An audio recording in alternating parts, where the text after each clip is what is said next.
Hi everybody, welcome to Moonflower Studio Creative. Today I would love to show you how to paint some mountain peaks with snow on them in watercolor, and it's a lot of fun and it's beginner friendly. So here I have this mountain peak. I found my reference on unsplash.com, which is free to use. They do have a prime, so be careful that you don't use the prime one. You have to pay for those, but the ones that don't say prime, they're copyright Creative Commons and safe to use. And I don't copy anything exactly anyways. So here's the first two I did this morning, and it's hard to see here a little bit, but these are on better watercolor paper, 300 pound, 140 pound, and 100% cotton. And the one that I'm preparing for here that I have taped up is Canson paper, I believe. So it's not 100% cotton, but I actually like the Canson paper a lot, especially for your practice paintings. So I just kind of penciled in my mountain peaks. They're basically triangular shapes, and when I figure out where my light is coming from, which is the top left, and put a reminder there, and then I'm just going to go back into my drawing here and just make my peaks more jagged edges and sort of follow along what my reference photo looks like.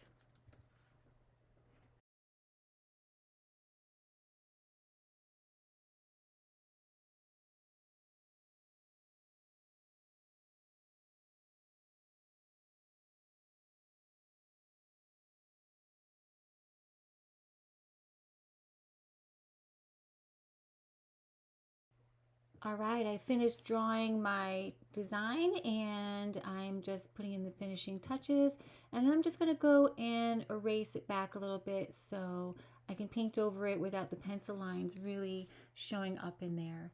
And I'm using my Lucas pan watercolor set, and there's a lot of blues in there. I really can't remember all the colors in my set, so but in general there's different tones of blue, like temperature. So you might have a blue that's a cerulean, that is a more warm type of a blue, it's more like on the turquoise side. And then you can have an ultramarine, which is more like the color of my tape there. It's sort of a cool blue and kind of more purple in it. So it's a little bit more cool, even though I say purple, it's definitely a cooler color. And Prussian blue also. And I have different types of greens in there, Prussian green and a sap green, and I have a yellow ochre, and I have a burnt sienna, and that's pretty much all the colors we're going to use today. And I have black because I don't have a Payne's Gray in this set. So what I do is I take my black and I add some of my ultramarine blue, or I just do a little mixture with blue into my black and maybe a little bit of my burnt umber to make a beautiful kind of a Payne's Gray feel.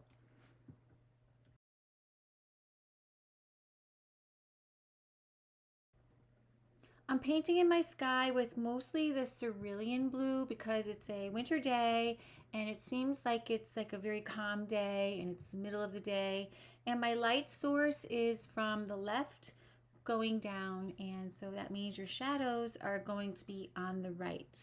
So what we're going to do is we're going to build up color, and I tend to put down a light wash, and then I just, because in watercolor it always dries lighter than what you put down. So I am starting off pretty light, but I don't want it too dark. So I just add a little bit more here and there to just make it a beautiful blue summer or winter sky.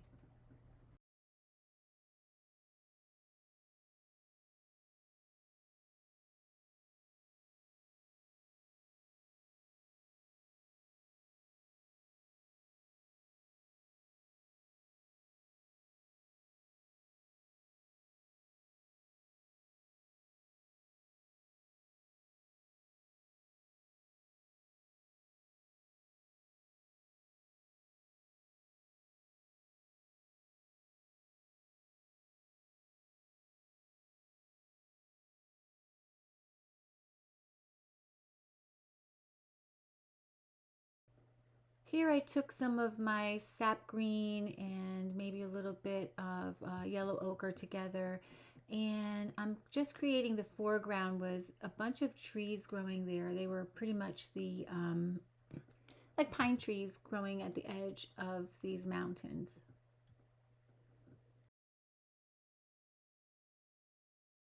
My warm green and a cool green together. So I probably had like a Prussian green in there, and I have some yellow ochre that I'm adding to it, and I'm just dabbing it in with the tip of my brush because it's going to be a lot of pine trees just sitting in front of this mountain range.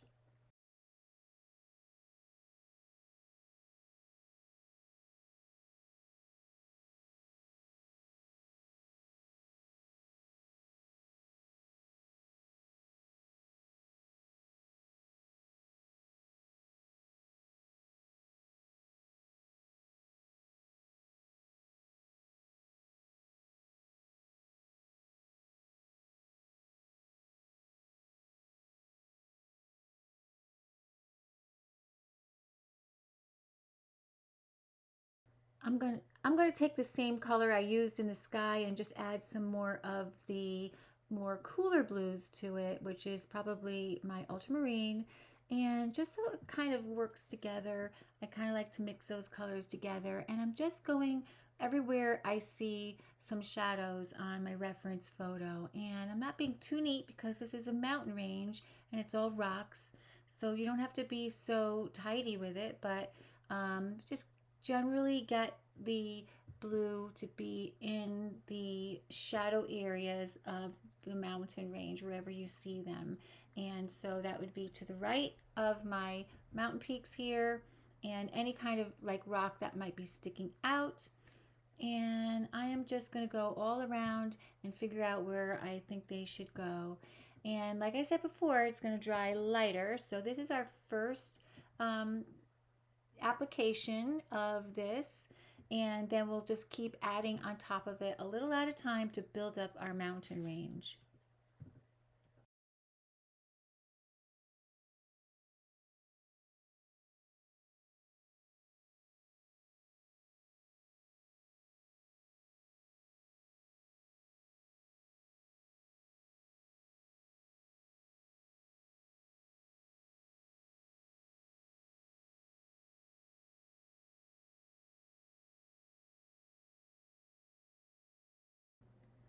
So here you can see while my shadows were still wet, I dropped in a little bit of a darker, more cooler blue to it, and just to have that mixture of warm and cool in there.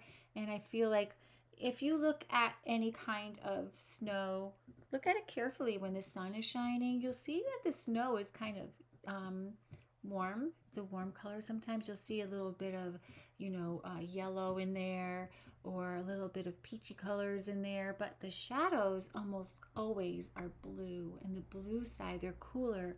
So the sun, wherever the sun is hitting, is always warm, and where the shadows are is always cool. And you'll find this in the summertime in the tree, under the trees, even in grass. You'll see, if you really squint, you could see that it is much cooler in temperature than the wherever the sun is hitting. Instead of adding grays, and I just went for like a beautiful purple here, and very lightly to give sort of that look of snow and gray, feel that there's snow on the mountain there. And yeah, sometimes I don't like something, I'm using my towel and just dabbing it off, and it's all good because we're gonna go back in there and start adding some of the dirt of the mountain.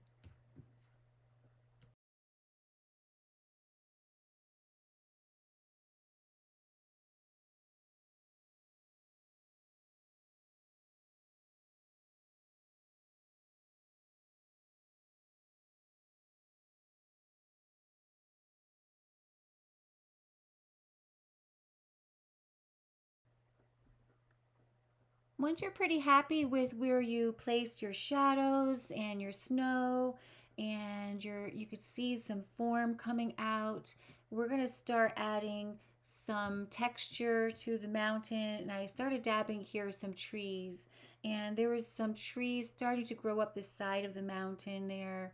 And I'm just waiting for it to dry because I don't want this to spread out. I'm very impatient sometimes when I paint, and I can't wait for things to dry. So I could really ruin my paintings if I get impatient. But you can see I'm mixing a green there. It's a dark green, sort of like a forest green that I just added. Probably a little bit of my burnt umber to my green it's a complement. So if you're going to use a green and you want to tone it down and make it more of a gray, you're going to add a complementary red to it. So always remember that if you add a complement to a color, you are going to get a gray color or a toned down version of that color. So actually I use that to start putting in my mountain range rocks that are showing through the snow. And what I'm doing is I'm using the side of my brush and I'm very lightly scumbling on just to pick up the top ridges of the cold pressed paper. And sometimes I make a mistake and I go too hard, but it's practice and I don't mind because we're going to come back in the end and scrape off some of the paint to add some more sparkle of the snow. So that's another technique that I've learned, and it works really well for me.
And you can just slowly build up where you think that you want to have the dirt showing through. And I just keep layering a lighter brown color on, and on top of that is a darker and darker. Just keep going darker. You never try to put down the darkest dark right away. And sometimes I will add a dark in places just to give myself sort of a gauge to when I should stop adding dark. So if I know something is actually very dark, I might paint that in.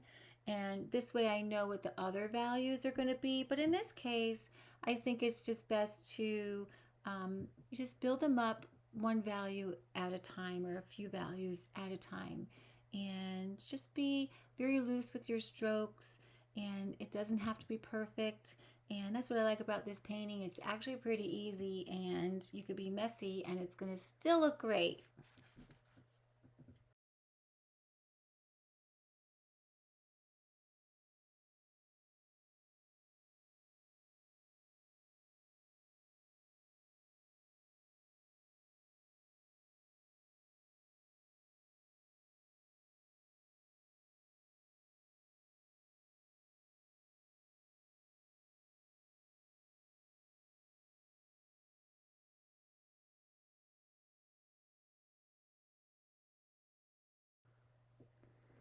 So I mixed up my forest green. I probably added a little bit of the complement to the green to get it to be a little bit more gray and dark.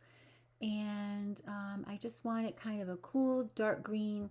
And I'm just poking the top of my small, I think it's a number 3 round brush to create that little shape of possibly there's a tree growing back there and we're making a cluster of trees. So I'm not super neat and I'm just letting my brush run out of the pigment while I'm using it. So you have a variation of lights and darks as you're pressing down, adding these trees.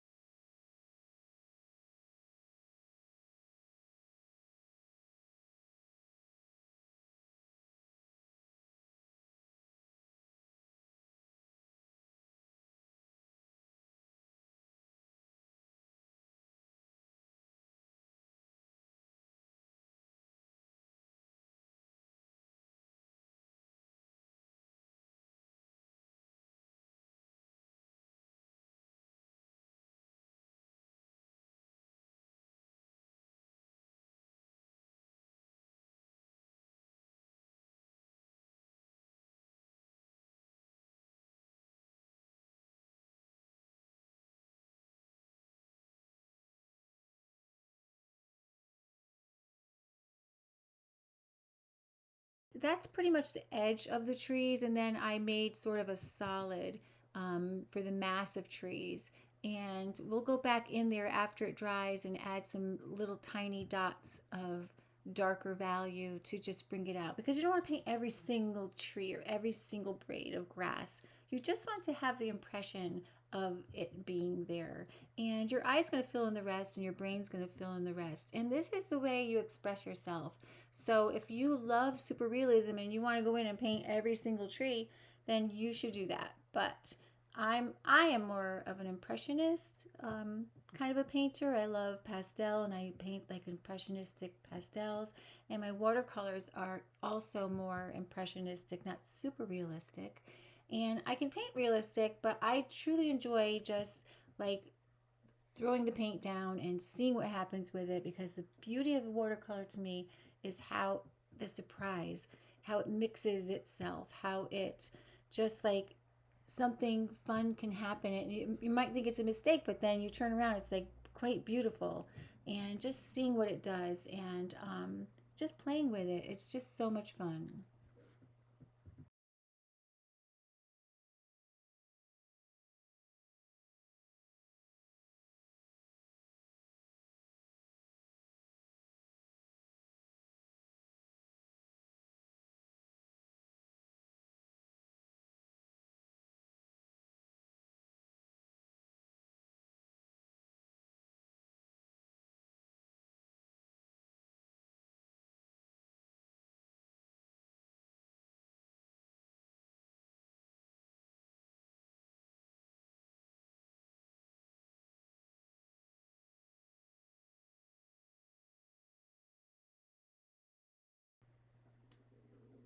So now I'm just painting in the mass of the trees in the front, and it could actually be like a meadow, but in the painting it actually is sort of a pine forest.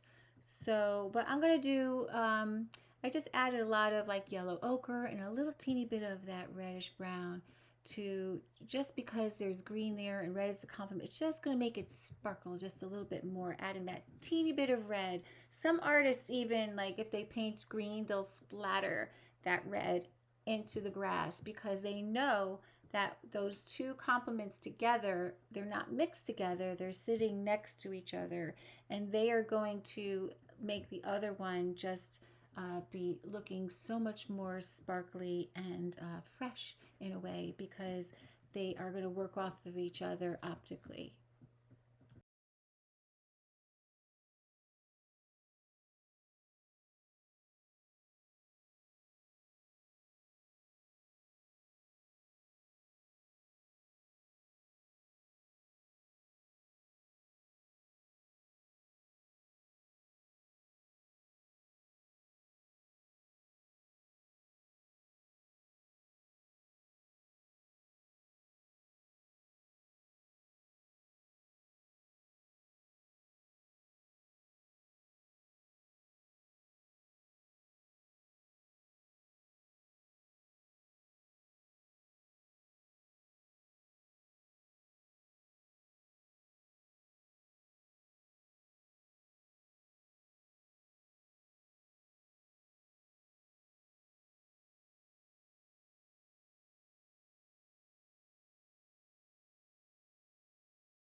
When you're happy with your sections that you're working on, just let them dry a little bit before you go back, and be patient. And I'm going back to my mountains and I'm adding more detail, and I'm going to just make more dirt showing up and just different layers of the darkness, so that it just has more depth to it. And I just want it to look, I'm not realist, I'm impressionist, so it looks like a mountain, has a feeling of a mountain.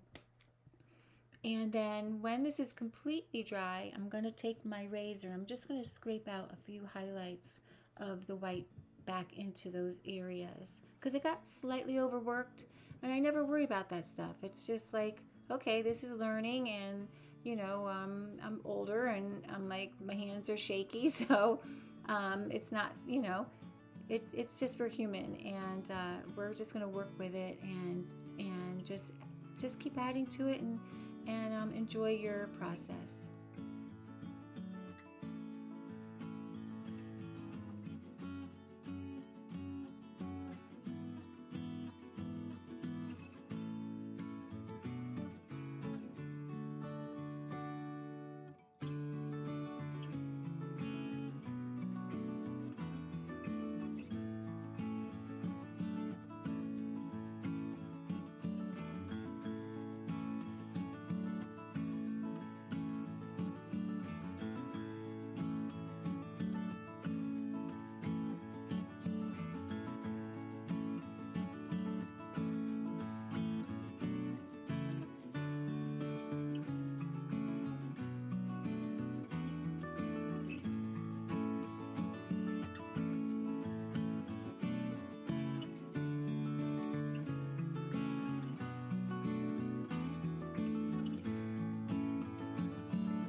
All right, I added more trees in the foreground, and I just popped them in with a variation of the greens, super dark and maybe a little bit lighter. And now I'm going back and I'm just tidying up my mountains, and I'm going to now scrape with my X-Acto knife, just very ever so lightly. And you have to wait for it to be completely dry, by the way. Don't do this while it's wet because you will ruin your paper, and it will just pull that off and it'll be ruined. So you need to have your paper completely dry. And now I have my wood burning stove on, so I stuck it by the stove for like 5 or 10 minutes, and I knew it was completely dry. And now I'm just scraping off just the top layer there, just like we did before where you scumble with your brush. You're doing the same thing with the knife. Now you could just with a regular razor blade, might even work better than the X-Acto blade because this is so tiny, and the other one you have more room to play with it. I hope you've enjoyed this tutorial, and I love to bring these to you. I would love it if you would just like and subscribe, so this really helps me out. And I will leave a comment below asking me what you would like to see in the next videos that you would like me to paint for you. I also do Procreate, and I can also teach pastels. So let me know, and I'll see you